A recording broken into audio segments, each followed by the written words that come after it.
Assalamualaikum, salam sejahtera dan selamat datang kembali ke channel aku. Nama aku Fik Firdaus. Baik, so sebelum tu kepada korang yang belum subscribe channel aku ni ataupun baru jumpa dekat channel aku ni, okay, selamat datang kepada korang semua dan jangan lupa untuk subscribe dan juga like video aku dekat bawah ni, okay?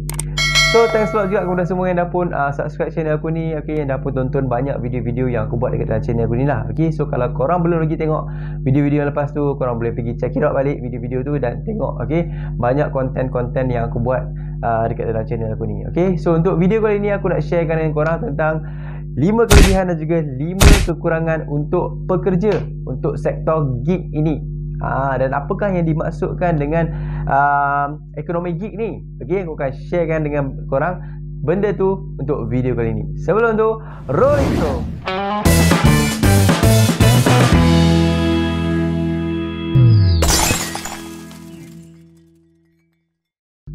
Baik, kalau nak bercerita tentang industri gig ni, aku sharekan dulu satu fakta ni dengan korang semua. Baik, dekat Malaysia ni ada lebih kurang 4 juta orang yang bekerja dalam sektor gig ini. Okey, maknanya angka ini akan bertambah dari hari ke hari, Okey, bermakna setiap hari akan ada orang-orang baru ataupun individu baru yang akan join dekat dalam sektor gig ini. Okey, dan first kali apa yang korang kena faham dulu dengan apa istilah sektor gig ini. Ekonomi gigs ini adalah pekerja bebas yang tidak terikat dengan mana-mana syarikat ataupun company. Okey, dan mereka ini bekerja mengikut tugasan ataupun projek, okey, secara sementara ataupun boleh dikatakan secara sambilan lah. Makna kata dekat sini adalah individu yang bekerja dalam industri gig ini adalah mereka-mereka yang bekerja secara freelancer ataupun pekerja bebas. Okey, maknanya mereka ni tidak ada majikan ataupun tidak ada syarikat yang mereka statik bekerja dekat situ untuk satu-satu masa. Okey, maknanya mereka boleh bekerja dekat syarikat ni, boleh bekerja dekat syarikat ni ataupun boleh bekerja dekat syarikat ni. Okey, terpulang kepada individu itu sendirilah. Untuk nak memilih syarikat mana yang dia orang nak bekerja ni. Okey. So aku nak sharekan dulu aku nak sharekan pula antara 5 kelebihan dan juga 5 kekurangan lah, okey, yang bekerja dalam sektor gig ini.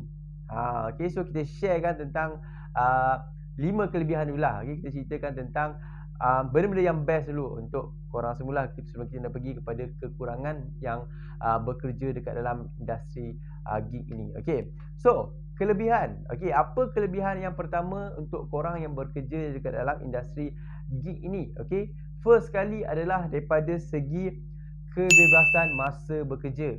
Okay, so aku rasa ramai yang bekerja dekat dalam industri gig ini adalah first kali adalah diorang nak kebebasan daripada segi masa. Maksudnya diorang tak suka bekerja office hour kan. Okey, kadang-kadang bekerja 8 pagi 5 petang ataupun 9 pagi sampai 6 petang, kadang-kadang tu pukul 10 pagi sampai pukul 7 malam ke kan. Okey, so diorang tak suka untuk terikat dengan kerja-kerja yang mengikut timing daripada company lah. Okey, dan diorang suka untuk bekerja mengikut masa dia orang sendiri.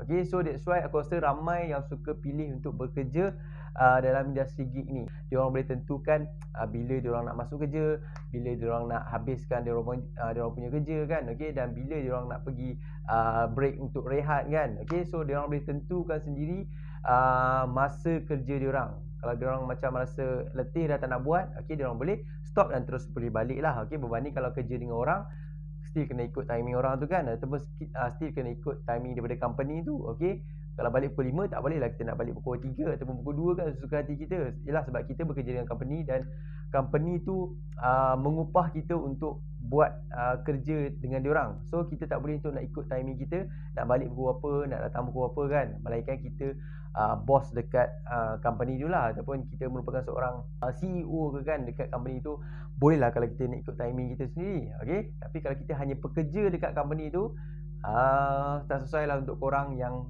nak kebebasan daripada segi masa tu. Okay, baik, yang kedua.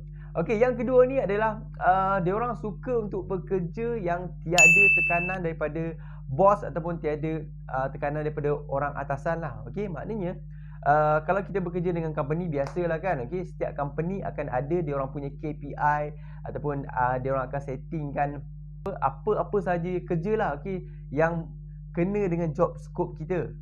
So ada setengah orang tu dia mungkin tak sesuai ataupun tak suka untuk ikut KPI ataupun ikut rule ataupun ikut job scope yang disediakan oleh company tu. So dia tak sukalah, pendek kata dia tak suka ada tekanan daripada orang atasan yang suka push dia untuk buat kerja-kerja tu kan.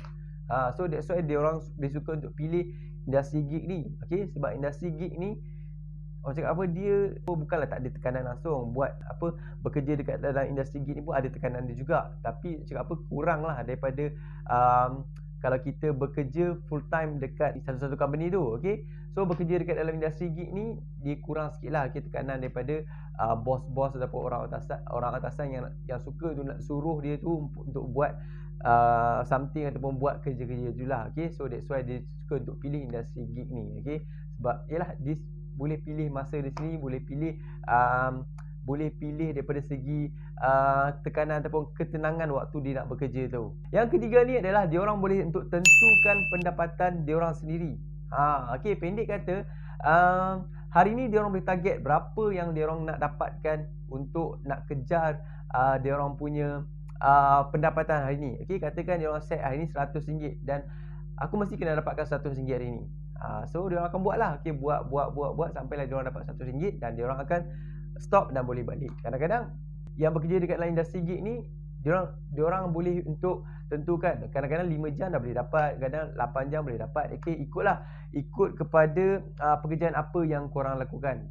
Selalunya kalau yang paling famous sekarang ni adalah bidang pekerjaan penghantar ataupun bidang pekerjaan servis kurier lah. Okay, yang mana dia orang boleh tetapkan sendiri. Okey, hari ni aku nak dapat berapa, esok aku nak dapat berapa, lusa aku nak dapat berapa kan, ataupun minggu ni aku nak dapat berapa, ataupun bulan ni aku nak dapat berapa. Dia orang boleh set sendiri dia orang punya pendapatan tu. Okey, so itu yang ketiga. Okey, yang keempat adalah dia orang boleh tentukan bila hari yang dia orang nak cuti. Dia orang boleh pilih sendiri hari apa yang aku nak stop ataupun hari apa yang aku nak cuti untuk minggu ni. Okey, untuk aku nak spend time bersama dengan family ataupun aku nak spend time dengan kawan-kawan ke kan untuk minggu ni. So dia orang boleh pilih sendiri. Okey, contoh aku nak cuti hari ni, minggu ni hari Rabu. Minggu ni aku nak cuti hari Sabtu kan.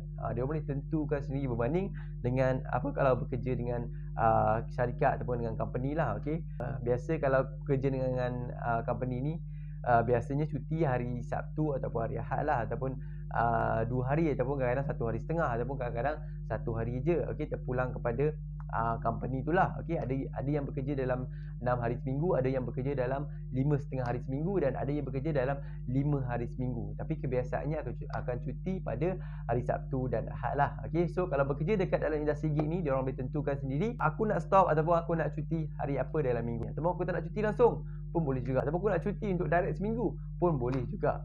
Terpulang kepada korang sendiri. Korang yang tentukan sendiri masa cuti yang korang nak stop untuk buat kerja-kerja ni kan. Okey, baik, yang kelima ni adalah korang boleh pilih sendiri untuk bekerja dengan company yang mana. Maknanya dekat sini korang tak terikat dengan satu company je. Okey, korang boleh pilih untuk bekerja dalam 2 company, 3 company, 4 company, 5 company pun boleh dalam satu masa. Tapi make sure jugalah korang boleh selesaikan semua kerja-kerja ataupun tugasan-tugasan tu dalam masa yang ditetapkan. Okey, so aku tak statikkan dekat sini termasuk rider dan juga driver ataupun yang bekerja yang paling famous dekat dalam industri kurier ataupun industri penghantaran makanan ni. Okey, so maksud aku dekat sini adalah industri gig ni merangkumi kepada semua yang bekerja dekat dalam industri ni. Okey, termasuk juga bidang-bidang lain, contohnya seperti copywriter, contohnya seperti graphic designer, video editor, apa lagi, marketer. Okey, dan macam-macam lagi lah. Okey, bidang-bidang pekerjaan dekat luar sana yang korang bekerja secara sendiri. Okey, maknanya kerja korang tu adalah base kepada projek. Okey, so itu antara 5 kelebihan yang aku dah sharekan dengan korang untuk sektor gig ini. Okey, so kita tengok pula apa pula 5 kekurangan ataupun 5 keburukan bekerja dekat dalam sektor gig ini. Okey, yang pertama ni adalah tiada pendapatan yang tetap untuk setiap bulan. Okey, so korang kena faham, kalau korang dah pun masuk ataupun bekerja dekat dalam sektor gig ini, maksudnya pendapatan korang tu tidak tetap. Okey, maksudnya bulan ni korang boleh dapat lebih, bulan depan korang boleh dapat kurang sikit. Okey, next month pula korang akan dapat lebih sikit.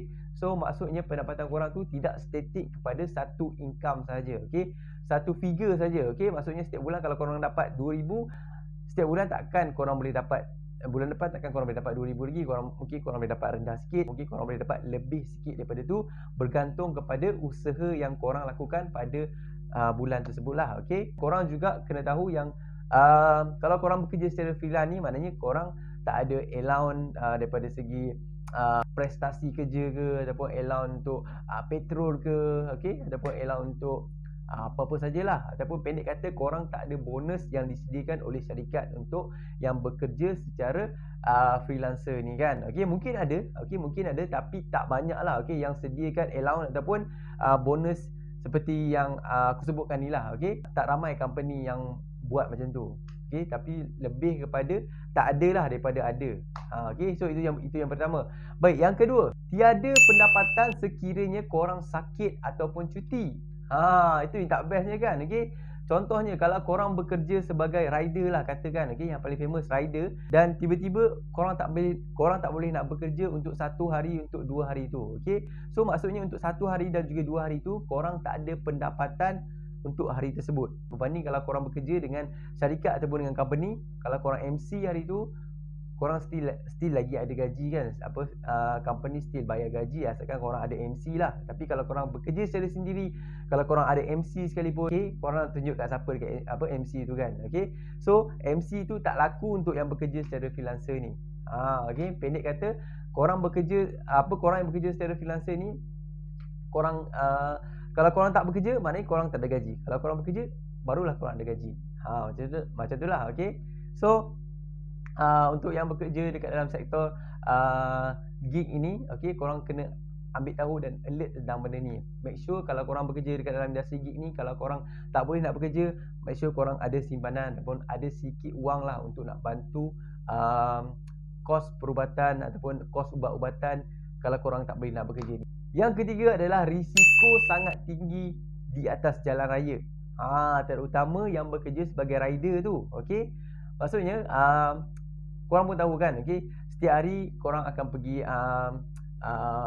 pick up makanan ke ataupun pick up barang ke, okey, dan jumpa dengan ramai customer dekat luar sana. Okey, so on the way nak pergi hantar tu pun itu adalah risiko, nak pergi ambil barang tu pun itu adalah risiko. Okey, risiko ni korang kena faham dulu, okey, sebelum korang nak start terjun dekat dalam bidang industri gig ini tu, terutama yang nak jadi rider. Okey, terutama yang nak jadi rider dan nak jadi driver untuk servis-servis dekat luar sana ni lah. Okey, make sure korang kena tahu dulu risiko-risiko tu. Okey, terutama sekali risiko dekat atas jalan raya. Itu yang paling bahaya sekali.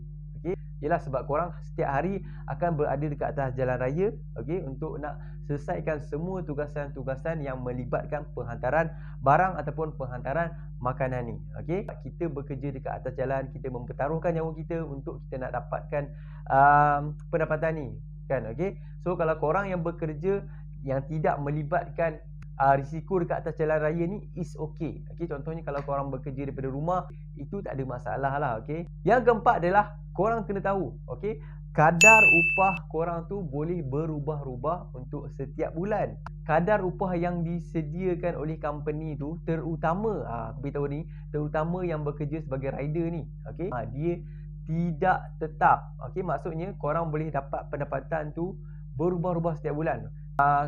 Aku ambil contoh lah, okey, contoh yang kita boleh nampak sekarang ni, okey, untuk company-company yang sediakan perkhidmatan penghantaran barang atau perkhidmatan penghantaran makanan ni, korang boleh tengok kan, okey, berapa kadar upah yang disediakan masa korang baru join company tu berbanding dengan sekarang ni. Okey, adakah pendapatan tu ataupun bayaran tu lebih meningkat ataupun lebih menurun? Korang boleh nampak lah dekat situ kan. Okey, so bidang ni pendapatan korang tak tetap. So maksudnya dia boleh untuk turunkan harga, dia boleh untuk naikkan harga ikut kepada company tu sendirilah. Okey, so kita pun tak boleh untuk nak paksa company untuk tetapkan dia punya harga ataupun naikkan dia punya harga. Okey, itulah sebab kita hanya bekerja secara freelance saja dengan diorang. Okey, diorang sediakan apps dan kita hanya pinjam saja apps diorang. Okey, banyak company-company dah dekat luar sana kan. Okey, tak kira company e-hailing ke, company p-hailing ke. Okey, aku pernah sebutkan tentang benda ni. Okey, diorang kalau korang boleh nampak kan, okey, diorang lebih banyak mainkan harga dengan kita. So maksudnya harga bulan lepas korang boleh dapat harga tinggi. Okey, bulan ni mungkin harga akan rendah sikit dan korang kena kecil lebih lagi. So macam itulah. Okey, harga tidak tetap, okey, bergantung kepada company tu jugalah. Baik, yang kelima, yang terakhir sekali.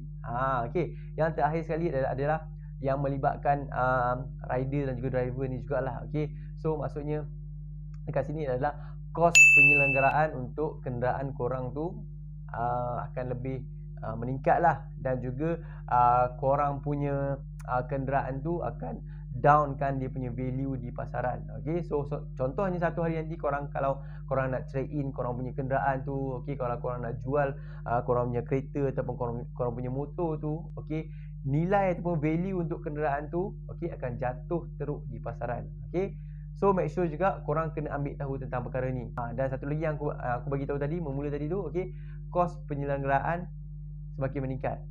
Okey, korang boleh ke untuk nak tanggung maintenance setiap bulan untuk kereta dan juga untuk motor ni. Okey, dan make sure jugalah kalau korang yang buat industri gig ni, terutama yang melibatkan kenderaan-kenderaan korang sendiri ni, okey, make sure korang ada simpanan untuk nak untuk nak pastikan korang punya kenderaan ni berada dalam keadaan yang baik lah. Contohnya kalau satu hari nanti bila kereta ataupun motor korang breakdown dan korang dah ada simpanan untuk korang untuk korang repair balik korang punya kenderaan tu. Okey, so kalau korang tak ada simpanan, susahlah nanti kan untuk korang nak survive. Yalah, korang hanya gunakan kereta dan korang hanya gunakan motor tu untuk korang jana pendapatan. So kalau motor ataupun kenderaan tu rosak, okey, so macam mana korang nak gunakan ataupun macam mana korang nak survive untuk korang punya job nanti kan. Okey, sebab yalah, kenderaan atau pendapatan korang ni hanya bergantung kepada kenderaan kita kan. So make sure juga korang ada simpanan untuk baiki kenderaan korang sekiranya ada masalah di pertengahan korang buat order ataupun buat job tu. Okey, so itu antara 5 kelebihan dan juga 5 kekurangan yang aku dah sharekan dengan korang untuk yang nak bekerja dekat dalam sektor industri gig ini. So korang boleh decide lah, okey, korang boleh decide lah, okey, sama ada korang nak bekerja sendiri, okey, dalam bidang freelancer ni, okey, ataupun korang nak bekerja dengan company ataupun dua-dua. Dia nak buat dua-dua, maksudnya dia dah bekerja dengan company dan dia nak buat part time dekat dalam bidang economic gigs ni. Itu lebih better aku rasa kan. Itu lebih better. Sebab apa? Yalah, sebab korang dah ada satu main income, okey, daripada company yang korang bekerja sekarang, dan satu lagi main income adalah daripada industri gig ini. Maksudnya lepas korang habis waktu bekerja ataupun sebelum korang start bekerja, korang boleh untuk buat dulu kerja-kerja freelance ni, ataupun waktu korang cuti, okey, korang boleh buat kerja-kerja freelance ni. Okey, so fokus utama main korang punya income adalah daripada sumber yang korang bekerja dengan company sekarang ni. Okey, so aku rasa itu je kot yang aku nak sharekan dengan korang untuk video kali ni. Okey, tentang industri gig yang sentiasa meningkat. Okey, daripada setiap hari, setiap bulan dan juga setiap tahun akan ada penambahan orang-orang baru yang akan join ke dalam sektor gig ini. Dan kalau kita boleh tengok, industri gig ini lebih dipelopori oleh golongan-golongan belia ataupun golongan-golongan muda, okey, yang berusia antara 18 tahun hingga 35 tahun. Dan selebihnya adalah golongan dewasa lah, okey, 35 tahun dan ke atas. Okey, so aku rasa itu je kot yang aku nak sharekan dengan korang hari ni, dan insyaAllah jumpa lagi untuk next video akan datang. Dan kepada korang yang belum lagi subscribe channel aku ni, please do subscribe dekat bawah ni, dan jangan lupa untuk like video aku sekiranya korang rasakan apa yang aku sharekan ni sangat bermanfaat dan membantu dalam kerjaya korang. Okey, so insyaAllah jumpa lagi untuk next video akan datang. Aku Fifi Daud. Assalamualaikum. Jumpa lagi. Bye bye.